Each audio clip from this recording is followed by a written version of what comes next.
Oke, selamat pagi semuanya.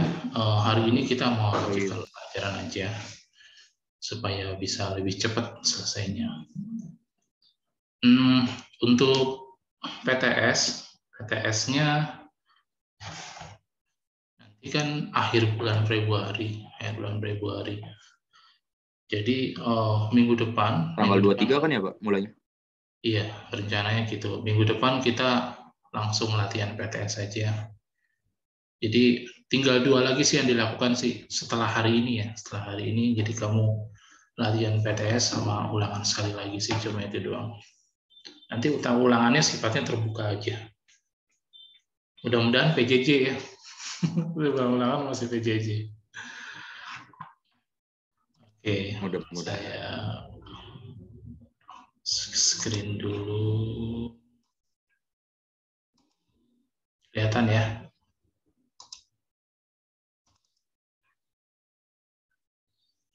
Di PJJ ini sebenarnya ada untungnya, ada enggaknya sih. Ada untungnya, ada enggaknya. Salah satu untungnya ya pengambilan nilai lebih mudah. Salah satunya. Oke, kita langsung ke gereja dan dunia. Gereja dunia itu halaman 38.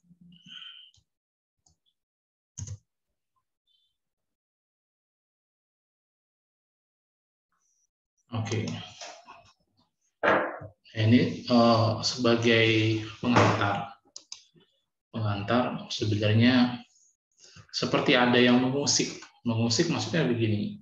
Kenapa kok kesannya gereja dan dunia ini dipisahkan? Kesannya. Walaupun kata dan itu sebenarnya menunjukkan bahwa gereja dan dunia itu partner. Jadi merupakan satu kesatuan. Tapi tetap bahwa ada satu pikiran bahwa gereja dan dunia itu dipisahkan. Kalau saya tidak tahu kalian berpikir sekritis ini apa enggak. Kamu tahu Vatikan itu adalah satu negara yang paling kecil di dunia. Dan bisa disebut sebagai suatu negara. Jadi ada beberapa sumber sih. Salah satunya adalah sumber yang sedikit mendiskreditkan gereja, jadi sedikit memojokkan gereja. Jadi kalau misalnya kamu mencoba untuk melihat bagaimana kehidupan masyarakat di Eropa, mereka tuh sebenarnya nggak begitu peduli sama agama sih sebenarnya. Maksudnya agama ada, tapi menjadi tanggung jawab pribadi aja. Bukan menjadi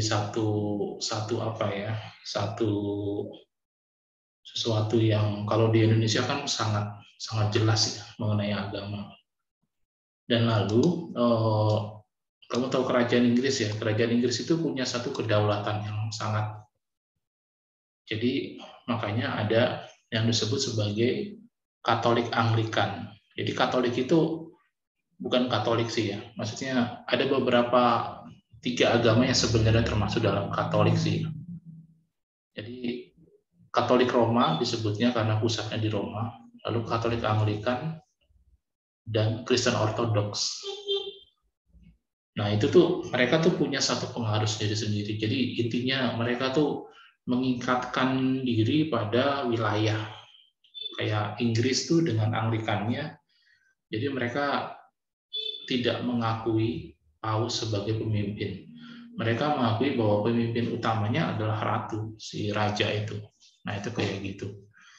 Jadi sedikit sejarah bahwa gereja itu punya satu masa kelam di Eropa. Lalu kemudian masa kelam itu mengakibatkan bahwa gereja itu jangan sampai terlalu dominan. Mereka tuh mengatur supaya gereja jangan sampai dominan, sehingga mereka mengatur satu tempat itu bolehlah untuk seluruh kegiatan gereja. Nah tempat itu yang dinamakan sekarang sebagai Vatikan. Jadi ada satu alternatif sejarah kali ya, atau beberapa sumber sejarah yang menyebutkan seperti itu. Nah, kalau pendapat saya gimana? Sebenarnya sih kalau pendapat saya, kalau bicara tentang politik ya, politik itu mengikuti yang paling berkuasa di daerah itu, yang paling berkuasa. Itu mau nggak mau, yang berkuasa itu punya satu power untuk mengatur seperti apa yang dia mau. Seperti itu sih. Tapi tidak menutup kemungkinan bahwa ya kita nggak pernah tahu ke depan itu apakah Vatikan akan bertambah luas atau gimana gitu. Tapi yang jelas Vatikan sendiri harus melakukan satu perjanjian lagi kali, perjanjian atau kesepakatan gitu. Dan saya tidak yakin gereja akan melakukan itu sih. Saya tidak yakin. Oke, itu sekilas pandang aja. Ini yang akan coba kita pahami. Jadi gereja dan dunia itu sebagai partner yang tadi saya bilang, lalu sebisa mungkin gereja ini memberikan satu sumbangsi lah. Gereja itu memberikan sesuatu yang dilakukan sehingga itu membuat dunia menjadi lebih baik. Nah, pertanyaannya apakah dunia belum jadi lebih baik? Itu relatif sih. Relatif. Tapi dunia ini penuh dengan orang-orang dengan berbagai kepentingan gitu. Berbagai kepentingan. Saya aja baru sadar bahwa ternyata batu bara Indonesia itu sangat dibutuhkan. Jadi begitu larangan stop, wah langsung banyak yang teriak. Gitu. Padahal kelihatannya mereka oke-oke aja gitu. Itu tuh kayak gitu-gitu tuh.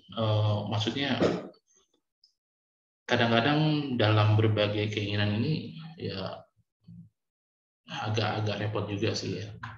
Sekali lagi itu politik sih. Saya tidak tahu apakah kalian suka dengan politik apa enggak, tapi kalau kalian suka kita bisa bahas itu lebih dalam. Cuma nggak dalam pertemuan ini ya. Nanti dalam pertemuan yang lebih bebas saja. Oke, ini yang pertama. Jadi dunia itu digambarkan sebagai suatu tempat di mana ada aja orang susah gitu. Ada aja orang yang butuh pertolongan. Ada aja ya. Lalu kemudian ya memberikan sumbangsi. Jadi gereja itu ikut larut dalam kegembiraan, otomatis membantu dalam keprihatinan. Keprihatinan itu kesusahan sih sebenarnya, lebih pada kayak gitu. Oke, tapi ini kesana memang sedikit sekali lagi memojokkan, jadi saling memojokkan ya. Jadi kayaknya kesannya contoh, kita tuh termindset bahwa orang-orang di Irian itu adalah orang-orang susah. Padahal sebenarnya nggak juga. Di sana banyak orang kaya. Banyak. Orang yang cuma iseng dapat 1 juta sehari, di sana banyak. Ambilin emas, sisa-sisa emas Freeport, 1 juta satu hari. Cuma duitnya dipakai buat minum. Nah itu kayak gitu. Oke, ini sedikit permasalahan yang dihadapi dunia. Ini gambaran sederhananya aja ya. Nah nanti kalian tolong lihat LKS-nya, kemudian digaris bawahi aja. Jadi gini nih. Jadi masih banyak pandangan dan mungkin karena begitu banyak orang yang memandang itu menjadi satu kebenaran. Jadi kaum miskin dan menderita itu masih banyak. Nanti ini tolong digaris bawahi di LKS kalian. Ya nomor 1, lalu ya nomor 2.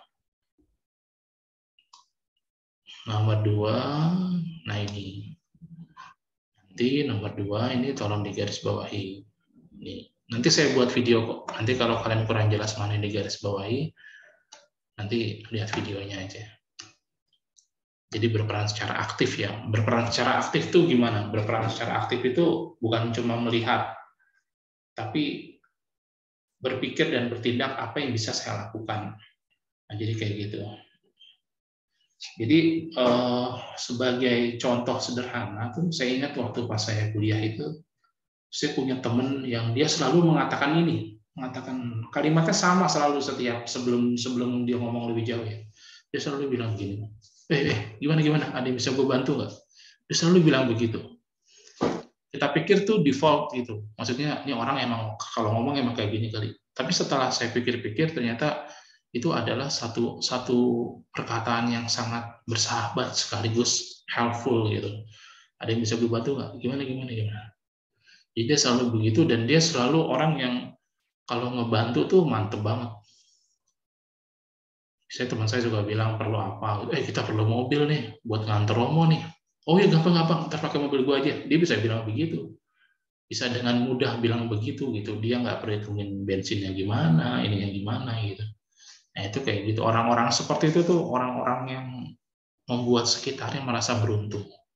Orang-orang seperti itu. Tapi juga lebih real juga ya. Dalam arti juga membantu itu bukan berarti aturannya sama. Dalam arti bahwa membantu itu harus uang. Enggak. Kadang-kadang kita mendengarkan sahabat kita atau membantu receh seperti yang kalian lakukan itu berarti banget. Satu kebaikan satu hari. 365 kebaikan satu tahun. 2 tahun tuh udah berapa? 700 lebih kebaikan. Itu kalau kalian lakukan itu terus, itu saya bisa meyakinkan bahwa ada satu malaikat di dunia ini, yaitu kalian. Nah itu kayak gitu, menjadi malaikat gitu. Kadang-kadang ada juga yang bilang bahwa kita menabung kebaikan. Menabung kebaikan itu apa? Yang paling nyata sih kalau dari pengalaman saya adalah menabung kebaikan itu akan mengurangi sesuatu yang negatif terjadi di masa depan. Akan mengurangi sih. Misalnya contoh, kalian melakukan kebaikan terus, lalu ternyata kalian ditakdirkan akan kecelakaan 2 tahun lagi, ditakdirkan. Ini semua contoh aja. Lalu ketika kalian mengalami kecelakaan itu karma baik kalian tuh dihitung di situ. Jadi harusnya mungkin contoh kalian tuh akan cacat, jadi enggak. Atau kalau akumulasi kebaikan yang sangat banyak, harusnya kalian kecelakaan jadi nggak kecelakaan. Itu banyak banget kasus begitu. Orang yang lagi jalan tiba-tiba ada mobil. Dia bahkan tidak tahu apa yang terjadi, tiba-tiba mobil itu ke dia, lalu mobil itu berusaha menghindar, mobilnya hancur, nabrak apa, tapi dianya nggak apa-apa. Baru pada saat itu terjadi dia baru sadar bahwa ternyata dia tuh sangat beruntung, karena dia sebenarnya harusnya tertabrak, tapi supir mobil itu berusaha untuk menghindari dia. Nah itu kayak gitu. Itu salah satu contoh kebaikan. Ada contoh kebaikan yang sangat tidak umum, itu juga ada. Tapi itu jangan mengharapkan kayak gitu. Maksud saya, melatih kebaikan itu sangat baik. Apakah kamu akan terjadi sesuatu yang baik atau tidak, gitu, diikhlasin aja. Oke, itu nomor 2. Lalu nomor 3, kesejahteraan umum. Kesejahteraan umum ini maksudnya kalau senang tuh senang semua gitu loh. Jangan yang senang satu orang, yang lain nggak senang. Makanya itu juga menjadi satu nilai kebaikan yang lebih hebat sih. Atau kadang-kadang begini, kadang-kadang kita jadi kayak bilang nggak adil. Tuhan, kenapa sih kalau saya senang kok banyak orang senang gitu. Jadi kadang-kadang kamu merasa bahwa kamu tuh nggak senang 100% gitu. Kamu senang 10% karena yang lainnya senang gitu. Kan katanya kalau beruntungnya itu kamu doang. Kalau beruntungnya itu cuma di kamu doang, ya kamu benar-benar beruntung gitu. Cuma kalau beruntungnya di banyak orang, itu nggak beruntung disebutnya. Ya itu memang sesuatu yang jadi umum gitu. Satu kebaikan kalau terjadi secara luas itu jadi umum. Tapi kalau saya pribadi, saya menangkap kadang-kadang memang jadinya kayak gitu. Jadinya kalau kita melatih kebaikan, pertamanya tuh kita gitu. Cuma nanti dampaknya tuh akan lebih general, dampak ke kita. Misalnya orang tua kamu berdoa nih, sering berdoa, doain kamu gitu ya. Doain kamu supaya kamu jadi anak baik, kamu jadi siswa yang nilainya bagus apa. Seorang tua kamu tuh doain kamu. Cuma nanti dampaknya adalah keluarga kamu dapat rezeki, keluarga kamu semangat, orang tua kamu semangat kerjanya. Nah itu dampaknya kayak gitu. Dampaknya memang tidak langsung gua kasih lo cepek, gua dapet cepek gitu. Gua kasih lo gocap, gua dapat gocap, nggak kayak gitu. Jadi sekali lagi seluruh kebaikan kita tuh dampaknya sangat sangat tidak bisa diprediksi lah, sebut aja begitu.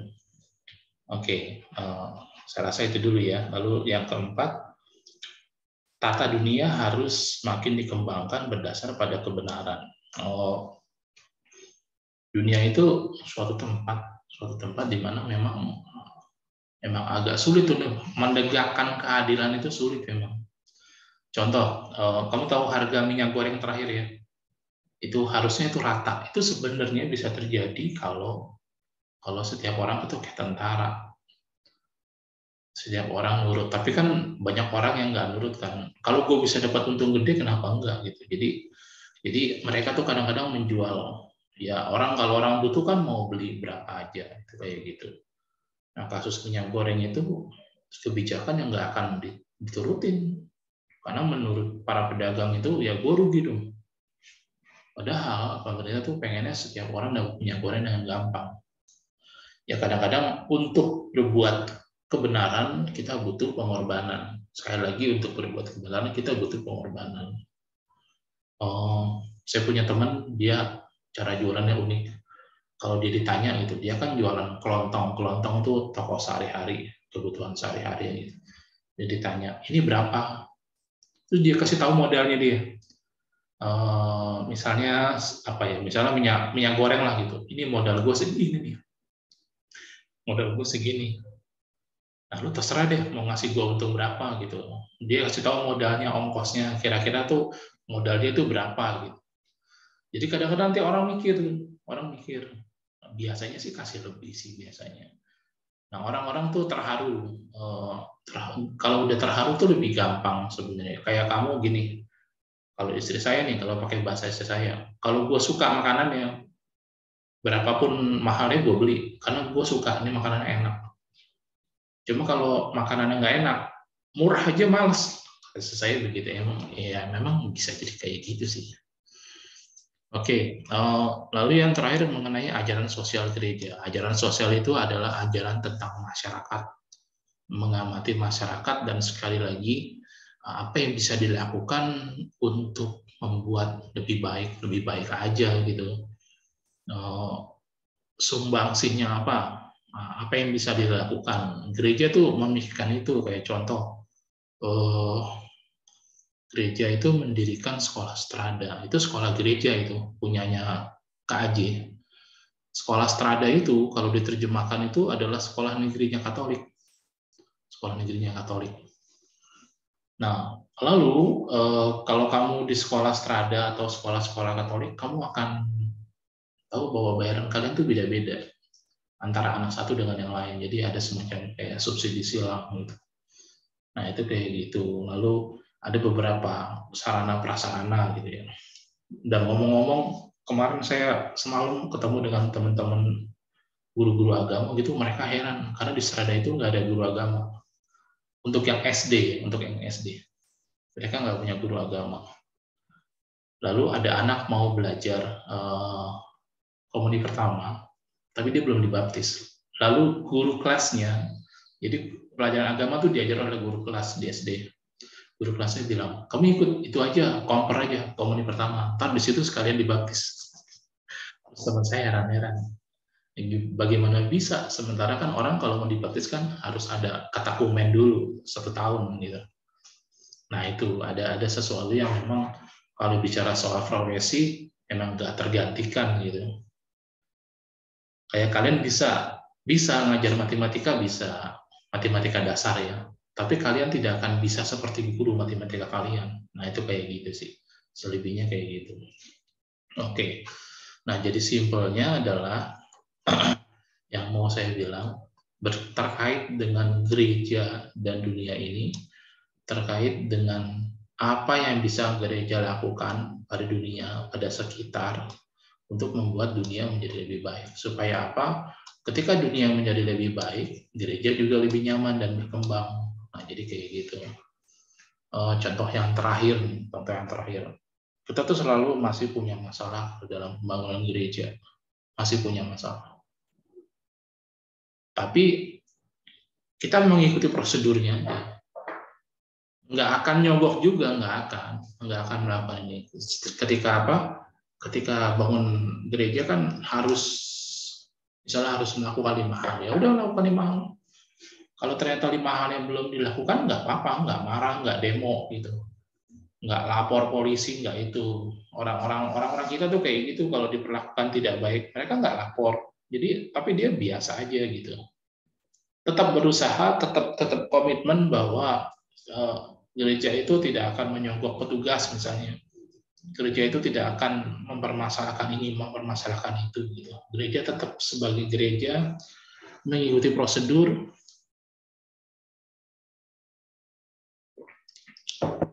Makan waktu nggak apa-apa. Duitnya sudah ada, sudah tersedia. Begitu izin keluar, gereja didirikan. Nah, saya menerjemahkan dunia itu sebagai situasi juga. Mari kita lihat situasi yang lebih kecil ya. Situasi yang lebih kecil. Jadi kita akan melihat situasi di mana kamu merasa bahwa itu kendala. Contoh, kendala kamu yang sekarang kan PJJ. Kendala kamu. Nanti saya akan mengatur beberapa pertanyaan. Sementara kita jangan masuk soal yang di bawah dulu. Kita akan coba mengerti ini. Ini jangan dikerjakan dulu ini. Dan ini nanti aja gampang lah. Kita melihat kepada permasalahan yang kamu hadapi aja. Nanti saya tulis beberapa pertanyaan, lalu kemudian tolong jawab pertanyaan itu dengan jujur. Permasalahannya sekitar kamu dan dunia kamu.